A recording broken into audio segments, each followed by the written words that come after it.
Hello everyone.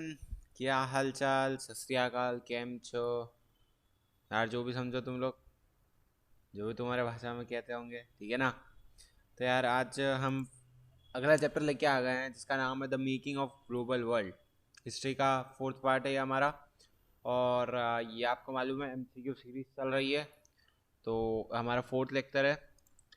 तो यार आपको पता है हम बिल्कुल टाइम ख़राब नहीं करते हैं, तो शुरू करते हैं बिना किसी देरी के। The making of global world, या फिर आप इनडायरेक्टली बोल सकते हो ग्लोबलाइजेशन की बातें कर रहा है ये अपन से। ग्लोबलाइजेशन के अंदर अगर हम बात करें what is the meaning of globalisation. Globalisation, sorry तो ये टंग स्लिप कर रही है। ग्लोबलाइजेशन का मतलब होता है यार ट्रेडिंग, एक दूसरे से कम्युनिकेट करना। मतलब लोग एक जगह से दूसरी जगह जा रहे थे, ट्रेडिंग कर रहे थे, और वो सब चीज़ें ग्लोबलाइजेशन के अंदर इंक्लूड होती है। मैंने ये क्वेश्चन बनाया है, लेट मी शो यू। बनाए आई मीन बुक से छाटे हैं, अलग अलग जगह से छाटे हैं। मोस्ट इंपॉर्टेंट है, बहुत इंपॉर्टेंट है, करके जाइए। अगर आपसे ये बन रहे हैं then you are on a very good condition, you can crack the exam. तो यार यहाँ पे हमारे 12 क्वेश्चन जितने मेरे से बन सकते थे, मैक्सिमम जितना मेरे पास टाइम था मैंने बना लिए हैं। तो शुरुआत करते हैं। हु डिस्कवर्ड इंडिया, पहला ही क्वेश्चन। आय हाय, कौन? अगर देखो, अगर आपने ऑगी देखा हो, कसम खा के बोल रहा हूँ, ऑगी देखा हो, आप इसका आंसर बता सकते हो। सीधी सी बात है।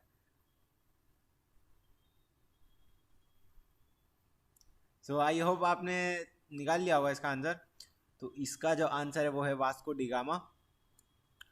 ऑगी के एक एपिसोड था जिसके अंदर वो आई थिंक लुटेरे बनते हैं, उसके अंदर आपको ये मिलेगा वास्को डिगामा। आपसे वहाँ से आप इसको उठा सकते थे। ये आपको बुक में भी लिखा हुआ मिलेगा, ग्लोबलाइजेशन जो ये चैप्टर है उसके अंदर मिलेगा, बिल्कुल मिलेगा। इंपॉर्टेंट क्वेश्चन है।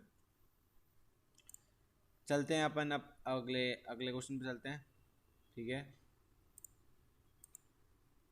Why was silk route was known as silk route. Silk route क्या था आपको मालूम है? सिल्क रूट एक ऐसा रूट था जो कि ट्रेडिंग पर्पज से यूज होता था। आ, पूरी मतलब अपने जो इलाका है यूरोप साइड का, इधर यूज होता था। क्यों सिल्क रूट बोला गया, क्या था ऐसा इसमें?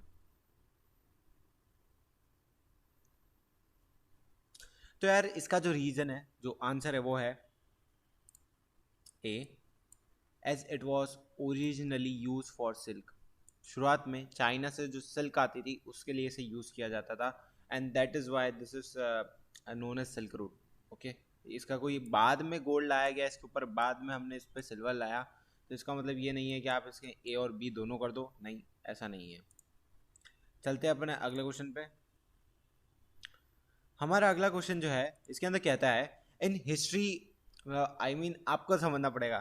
In history islands population was dependent on which crop. पता नहीं हो तो आइलैंड हमारी कंट्री का नाम है।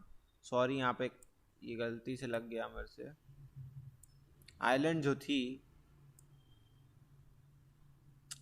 आइलैंड जो कंट्री थी, उसकी पॉपुलेशन कौन सी क्रॉप पे डिपेंड करती थी हिस्ट्री के अंदर? थोड़ा सा क्वेश्चन घुमा रखा है, बहुत इंपॉर्टेंट सवाल है बहुत। इसी के कारण आयरन की वाट लगी थी। तो यार इसका जो आंसर है वो है पटेटो। एक्चुअली था ये, आइलैंड की पॉपुलेशन टोटली पटेटो पे डिपेंडेंट थी। बट प्रॉब्लम ये आई, पटेटो के अंदर एक डिजीज लग गई जिसके कारण वहाँ पे स्टारवेशन की कंडीशन आ गई। बहुत सारे लोग मरे, बहुत सारे लोगों के पास खाना का था नहीं।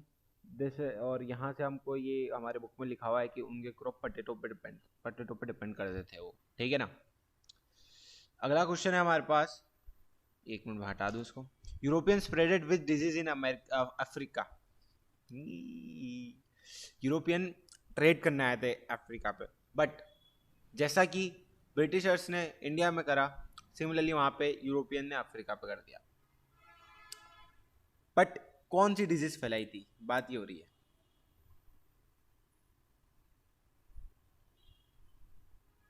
आई होप आपने ढूंढ लिया होगा इसका आंसर। तो आंसर है रिंडर पेस्ट। रिंडर पेस्ट एक ऐसी डिजीज होती है जो कि जनरली जानवरों के अंदर होती है, जिससे वो मर जाते हैं। वही, समझ जाओ आप सर्च कर सकते हो गूगल पे बाकी, ठीक है। अगला क्वेश्चन है हमारे पास, which of the following is the darker side of globalization. Nice question. Hi hi hi hi, globalization की डार्कर साइड क्या है? Nice question. घुमाएगा ये क्वेश्चन आपको, संभल के करना क्वेश्चन का आंसर।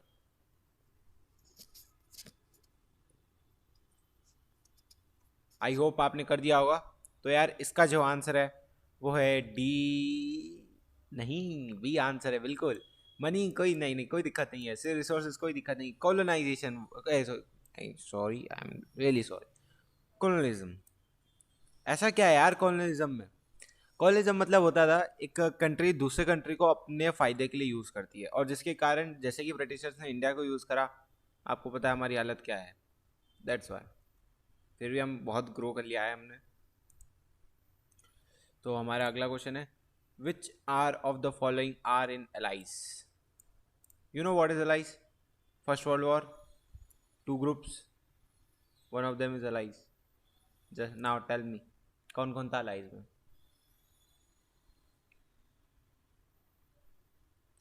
तो यार 4 जने थे, कौन कौन से थे अभी पता लगाते हैं। सबसे पहला ब्रिटेन, रशिया, यूएसए और फ्रांस। 4 जने थे और बाकी दो दूसरी टीम थी उसमें थे। अगला है world war one is also known as, हाँ सोने दा सवाल, सोने दा सवाल। हाय हाय, बताओ बताओ क्या कहा जाता था वर्ल्ड वॉर को दूसरी भाषा में? एक्चुअली हुआ क्या था, वर्ल्ड वॉर मतलब इंडस्ट्रियल टाइम। उस तरह में इंडस्ट्री ग्रो कर रही थी, नई नई चीज़ें आ रही थी उस समय। और here we have our answer, modern industrial war. बहुत सारी मशीनें, बहुत सारे केमिकल्स, नई नई गनें इंडस्ट्री के कारण यूज़ करी गई, जिसके कारण उसका नाम हमने रखा मॉडर्न इंडस्ट्रियल वॉर। चलते हैं हमारे अगले क्वेश्चन पे। What were reason for great economic depressions? World war one हुई, पैसे का नुकसान हुआ या यूज़ हुआ, but the thing is economic depression तो आना ही था। तो जो इसका आंसर है वो है C option, over production of agriculture goods. हुआ क्या था, एग्रीकल्चर गुड्स वर्ल्ड वॉर के कारण कम हो गए थे, जिसके कारण जितने भी लोग थे, लोग तो बहुत सारे थे ऑब्वियसली, सब ने प्रोडक्शन चालू कर दिया। और आप जानती है किसी भी चीज़ की अगर कोई भी चीज़ है मार्केट में, अगर उसकी क्वांटिटी ज़्यादा हो गई, उसकी प्राइसलेस चीज़ हो जाती है वो। द सेम थिंग वो over production of agriculture goods हो गया। वीट, गेहूँ बहुत ज़्यादा बढ़ गया, जिसके कारण उसकी प्राइस की ऐसी की तैसी हो गई, और उसके कारण मनी का बहुत नुकसान हुआ। शॉर्टेज ऑफ लोन्स, हुआ ये था बहुत सारे कंट्रीज़ ने वॉर को लड़ने के लिए यूएसए से लोन लिया था, बट वो लोन्स को नहीं दे पाए, और उसके कारण ग्रेट इकोनॉमिक डिप्रेशन आया। आगे चलते हैं। Who were the members of axis power in world war two? Nice question. Axis power कौन कौन सी थी वर्ल्ड वॉर टू के अंदर? कितने जने थे? सबसे पहले 3 जने थे। कौन कौन था? जापान और Italy and we have Russia. Japan, Russia और इटली, ये 3 ही थे ना? हाँ यही थे। नहीं, 1 मिनट होल्ड करना, मैं इसमें थोड़ा कंफ्यूज हो रहा हूँ। पॉज। ओके ओके, मैं थोड़ा कंफ्यूज हो गया था। तो हमारा जर्मनी, इटली और जापान था, रशिया नहीं था। भाई एक वॉर लड़ लिया, दूसरा वॉर वापस थोड़ी लड़ेगा। So what is the answer? Japan, Germany and Italy. ठीक है, अगला चलते हैं। हमारे पास है world war two is also known as, आया ये जो क्वेश्चन है ना, ये जोरदार क्वेश्चन है। इन क्वेश्चन में मजा आता है। World war two is also known as दुखी वॉर है, मशीन वॉर, लगता है machine war, none of the above. Total war, ये टोटल वॉर क्या है, ये कोई मतलब ही नहीं बनता, सोचो। आई होप आपने इसका आंसर सोच लिया होगा। तो इसका आंसर है टोटल वॉर। टोटल वॉर इसलिए क्योंकि यार ये एक ऐसा वॉर था जिसको जमीन पे, हवा में, पानी में, तीनों जगह लड़ा गया था, इसलिए इसका नाम टोटल वॉर रखा गया। ठीक है ना? अगला चलते हैं हमारे पास। In which year Bretton Woods conference took place? Spellings गलत है, कोई टेंशन की बात नहीं है, आपको इंग्लिश नहीं कर रहे हैं यहाँ पर। ये कॉन्फ्रेंस की थी, कौन से साल में हुई थी? अच्छा क्वेश्चन है, बहुत अच्छा है, बहुत अच्छा।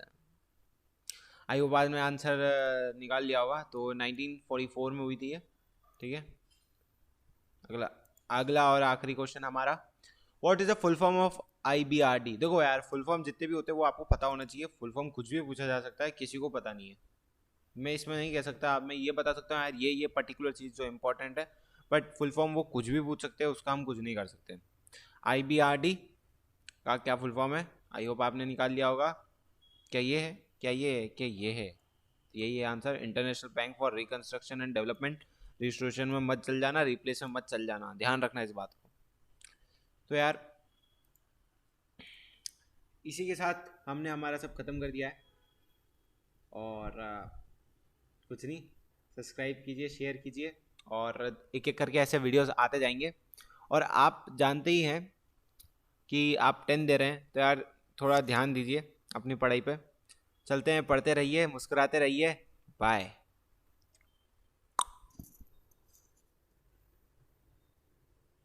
अरे बंद कर रहा हूँ।